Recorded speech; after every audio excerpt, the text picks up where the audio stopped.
व्यात वाय बली जो रटे हरि नाम और नहीं तक काट के फेंक दियो यो मुंह में बलो चाम। ना तो इस जीव की साधना किसी जैसे तगड़ा आदमी है करा के वचन बोल दे गरीब ते बलहीन ते और वो रोता रहे बेचारा, उसका वो तीर का काम कर दिया इस भूंडी जुबान वाले ने। तो इस तरह कहते हैं ये जबान जो है तलवार का काम कर देती है। या तो भगवान की भक्ति करे ना इसका कोई जरूरत नहीं इस काम की, कुछ ऊट पटांगी बकवाद करे, रागनी गाँव में भूंडी किसी की चुगली करें, कोई किसी की झूठी गवाही देवे, तो ये दुष्ट कर्म करेंगे। इसका अच्छा था भगवान जुबान ना दे, अच्छा यानी मुंह बंद रहे जुबान, यानी कहने का भाव ये है कि गूंगा कर दे इसका अच्छा था। या फिर भगवान की भक्ति ही करे जिसके मालिक ने ठीक ठाक अंग दिए। उसने कहा कि हमारे घर गुरु जी आते हैं और उन्होंने ये अमृत ज्ञान में छका दिया, हम तो गदगद हो जाते हैं, रोते हैं जब परमात्मा कथा सुनाते हैं, आंखों से आंसू आते हैं। मंदोदरी ने कहा कि इब के तेरे गुरु जी आवे तब मुझे बताना, मैं उनके दर्शन करूंगी। अब परमात्मा तो कहते हैं आप आरती आप सजे आप किंगर आप बजे आप ताल जहां दनकारा आप नचे आप देखना कह कबीर ऐसी आरती गाऊं आप मध्य आप सुनो। वो सारा खेल वही कर रहे थे, अपनी प्यारी आत्मा को मंदोदरी को निकालना था, विभीषण को निकालना था, चंद्र विजय के परिवार को निकालना था। तो मंदोदरी में पालक ने प्रेरणा की कि बहन तुम्हारे घर पे गुरुजी आवे तो मुझे बुलाना, अवश्य मुझे बताना। अगर ठीक है जी आते ही बताऊंगी जो आपका आदेश हो।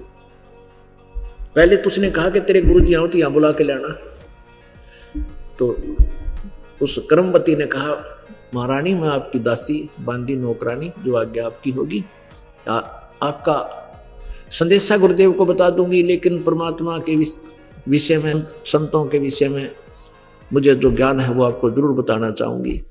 कहते हैं साधु संतों को बाई ऑर्डर नहीं बुलाना चाहिए, उनके दरबार में खुद जाकर नतमस्तक होना चाहिए, चाहे वो किसी कुटिया में बैठे हों चाहे वृक्ष पे के नीचे बैठे हों। यदि मैं आपका आदेश दे दूंगी और मेरी प्रार्थना रो रा के मैंने मनाने पड़ेंगे कि नहीं तो मेरी रानी मुझे नौकरी से निकाल देगी, और वो आ भी गए तेरे पास और तुझे आशीर्वाद नहीं देंगे तो यूजलेस होगा, आना ना आना संत का कोई फायदा नहीं होगा। और आप वहां जाओगे संत को ये पता चलेगा कि रानी है महारानी है तेरे द्वार पाई है तो और ज्यादा खुश होंगे, तेरे नंबर गणे पड़ेंगे, परमात्मा तुझे और आशीर्वाद अच्छा देगा। तो मंदोदरी ने कहा बहन फिर मत बुलाना, जब तेरे गुरु जी आ जाए तो मुझे याद दिलाना, मैं खुद आऊंगी दर्शन करूंगी। परमात्मा पहुंचे, कर्मवती ने जाते संदेशा दे दिया, नंगे पैरों चल पड़ी वो पुण्यात्मा, सोचल छिद्र मैं करूं अपने जन के काज। नंगे पैरों चल पड़ी वो पुण्यात्मा, जाते ही चरणों में शीश रख दिया। मालिक को तो पता था मेरी हंस है ये बेटी, कहा बेटा बैठ जा सत्संग सुन, विचार सुनाई, एक सारी कथा सुनाई। कहते हैं एक का चोट सिधारिया जिन मिलन दाचा, जो परमात्मा की पुण्य आत्मा जिन्हें भगवान चाहिए वो गड़ी बकवाद ना करा करते, अग्रम अग्रम में होती उनमें। तो एक का सत्संग में तुरंत समझ गई और कहा भगवान अपनी बेटी को भी उपदेश दो, दया करो मेरे दाता। तो परमात्मा ने उसको नाम दिया, सारी कथा से परिचित करवाया, बड़ी खुशी हुई। फिर मंदोदरी और कर्मवती दोनों बैठकर कई कई घंटे मालिक की चर्चा करते। एक दिन विभीषण जो रावण का भाई था छोटा, विभीषण ने चर्चा सुन ली उन दोनों की, वो बैठ गया उनके पास आके। तो मंदोदरी से कहा कि क्या आपने उपदेश ले लिया? कहा मैंने गुरुजी गुरु बना दिए, और जब मेरे भाई ने पता लग गया तो मैं गड़ेगा। मंदोदरी बोली कुछ भी हो तो मेरे बात समझ में आ गई, बाकी ऐसी बात नहीं है, वो इतना मुझे नहीं कुछ कहता, मैं अपनी क्रिया करती, मैंने बता रखा उसको। अच्छा। विभीषण ने कहा कि फिर मुझे पीछे क्यों छोड़ दिया, मुझे भी ले चलो, मुझे भी नाम दिलाना था आपने। तो मंदोदरी बोली मन ने सोचा तू रावण का भाई है कि ब्रह्मन ने ना माना, इसलिए मैंने तेरे आगे जिक्र करना उचित नहीं समझा। अरे आज आपकी प्रेरणा है तो आपके गुरुजी आएंगे, मैं तुझे जरूर ले चलूंगी। ऐसा ही हुआ, कहने का भाव विभीषण ने भी उपदेश ले लिया। उसी दौरान इस रावण के क्रम फूटे, दुर्भाग्य इसका उदय हुआ, इसने सीता जी का अपहरण कर लिया और अपने 9 लखे बाग में रोक दिया। अब जब परमात्मा आए, कबीर जी, वैसे तो मंदोदरी पहले भी दुखी होगी थी, वह दूसरी औरत को ले आया, ये उससे भी वो बहुत दुखी थी, एक शुभ थी, लेकिन रावण सुना नहीं था कभी भी। तो मंदोदरी ने अपने गुरुजी से कहा, गुरुदेव मेरे पति एक किसी औरत को उठा लाए हैं और मेरी समस्या घड़ी बढ़ गई, मुझे बहुत दुख हो रहा है, मेरी आत्मा रोती रहती है, इसका समाधान करो मेरे प्रभु। परमात्मा बोले, बेटी ये ऐसी वैसी औरत नहीं है, ये समझो लक्ष्मी है, और जिसको ये एक जंगल में घूमने वाला व्यक्ति समझता है राम, ये विष्णु अवतार है। और बेटी अपने पति ने कह दे इसको सकुशल वापस दे आवे और अपनी गलती की अक्षमा याचना करे, नहीं तो बेटी इसका कुल नाश होगा। अब मंदोदरी ने रावण को बहुत समझाया कि आप इसको वापस दे दो, और ऐसे ऐसे मेरे गुरुजी बता रहे हैं कि ये भगवान विष्णु का अवतार है, और जिसको तुम सीता समझते हो ये लक्ष्मी अवतार है। रावण कहने लगा, तू किसने बका दी मूर्ख है, वो क्या करेंगे, मेरे दो जंगल में घूमनी है, शिकारी शिकार करते फिर दो भाई, मेरे पास इतनी सेना है, मेरे इतने पुत्र हैं, मेरे इतने ऐसे ऐसे रिश्तेदार हैं, इतनी सेना है मेरे पास, वो क्या बिगाड़ेंगे, मैं नहीं दूंगा बिल्कुल भी। कहने का भाव है कि जब मंदोदरी ने सारा कुछ कह लिया, रावण नहीं माना। अपने गुरुदेव से प्रार्थना की, गुरुदेव एक बार आप कृपा कर दो, मेरे पति को समझा दो। परमात्मा बोले, बेटी ये राज का नशा ऐसा बुरा होता है, प्राणी अपना नाश करा सकता है, पर ये मान्या ना करता। मंदोदरी ने कहा, गुरुदेव एक बार आप कहो मान जाए तो ये वापस करते हैं, मेरा सुहाग उजड़ जाएगा, आप दया करो मेरे मालिक। और यदि ये नहीं मानेगा गुरुदेव तो मुझे विधवा होने का मैं दुख नहीं होगा, अगर ये ना मानकर मर भी जाएगा तो मुझे कोई दुख नहीं होगा, यदि आप एक बार समझा दोगे। मुझे आशा है कि आपकी बात को मानने साधु संतों का आदर करता है। परमात्मा बोले, बेटी ये नकलियां की आदर करे, असली के लिए उल्टा निकम्मा आदमी, कर्महीन इंसान असली संतों से तो द्वेष करा करे, नकलियां के चरण छूता इंडिया करे। कहने का भाव यह है कि परमात्मा ने अपनी उस बेटी की जो समस्या का समाधान करने के लिए स्वीकृति दे दी कि बेटी जाऊंगा, कभी मौका सा लाके। एक दिन रावण जो है अपनी एक गुप्त मीटिंग कर रहा था, और परमात्मा मुनिंदर रूप में परमेश्वर कबीर जी आए हुए थे ऋषि रूप में, तो वहां उनके द्वार के सामने खड़े हो गए। द्वारपाल से कहा कि भाई मुझे रावण से मिलना है, राजा से, मुझे अंदर जाने दो। द्वारपाल कहने लगे कि इस समय गुप्त मीटिंग चल रही है और अंदर का संदेशा बाहर आ सकता है, बाहर से अंदर नहीं जा सकता कोई व्यक्ति। परमात्मा बोले, भाई मैंने जरूरी काम है, एक बार तू जाकर संदेशा दिया। अगर नहीं रिसीवर, मैं आपका आदर करता हूं, लेकिन मैं अंदर चला गया मेरी गर्दन काट देगा, इतना क्रोधी राजा है। तो परमात्मा वहां से अंतर ध्यान हुए कबीर जी, और रावण बैठा कम से कम 20 फुट ऊंची सिंहासन पर, और बहुत बड़े हॉल में उसकी मीटिंग चल रही थी। परमात्मा सामने से खाली जैसे रास्ता ये है से आ रहे थे। अब रावण की दृष्टि पड़ी कि ये ऋषि कैसे आ गया मेरी आज्ञा बिना अंदर। उसने कहा कि पहरेदारों को लाओ, बुला के उनकी गर्दन कलम कर दो। तब तक परमात्मा निकट आ गए और कहा कि तुम्हारे द्वारपालों का दोष नहीं है रावण, उन्होंने तो मना किया था, फिर तू आ कैसे गया कि मैं ऐसे आ गया। अंतर ध्यान हुए भगवान एक बार और फिर प्रकट हो गए कि मैं ऐसे आ गया, उनको दिखाई नहीं दिया। तो रावण ने कहा, तू चला जा यहां से, मैंने तेरी कोई बात नहीं सुननी।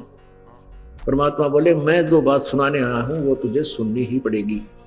परमात्मा ने कहा, कबीर जी ने कहा, यानी मुनिंदर जी ने कहा कि रावण तो इस लड़की को वापस दे दे, सीता है इसका नाम, तो इसको वापस कर दे, और नहीं तो तेरा कुल नाश हो जाएगा। अरे तू सूरवीर होकर एक औरत को उठा लाया, तुझे शर्म आनी चाहिए।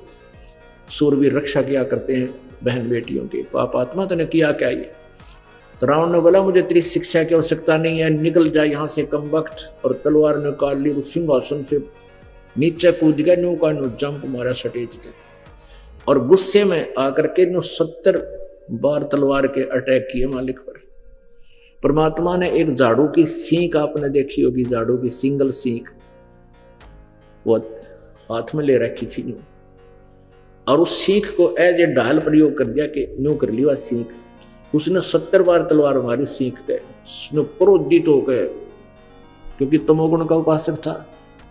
मेरी आग भर रहा था अंदर, फिर शक्ति पूरी 100 जोटियां का मांस एक बार खा जाता था ये रावण एक बार, और 100 मठ के दारू पिया करता ब्राह्मण को आवे। तो परमात्मा कहते हैं ये ऐसे कुबद्दी थे, इतनी शक्तिशाली भी था।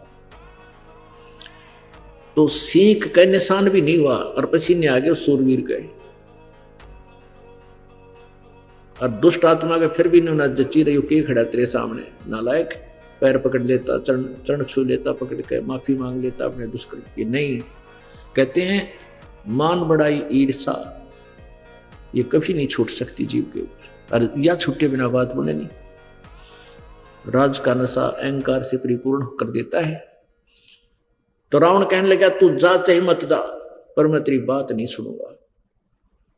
अब उसको पता लग गया कि मारा तो जा नहीं सकता, तेरी तलवारें में निशान पड़ गए। बैठ गया अपने सिंहासन पर जाकर। परमात्मा बोले बात सुन ले कान खोल कर रावण, तेरे जैसे करा कितने जाली ये धरती तो ले गए।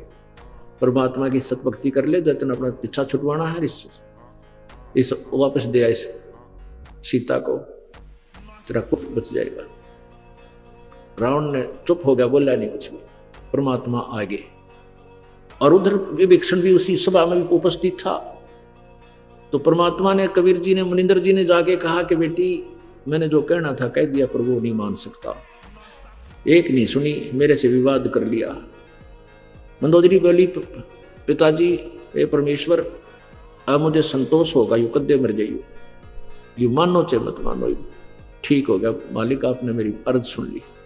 श्याम ने भी विभीषण आया तो उसने कहा कि आज तो गुरुजी मार दिए होते भाई ने, और ऐसे चमत्कार करे, एक सीख ले रहे थे गुरुजी और इसने 70 बार किया, इसका पसीने आ गए, छक्के छूट गए इसके, लेकिन मान्या फिर भी नहीं, और टस से मसवा सीख ना हुई इस तरह। मंदोदरी बोली ठीक है, अपने कर्म भोगेगा, मारा के लेगा, हमने कहना था सो कह दिया।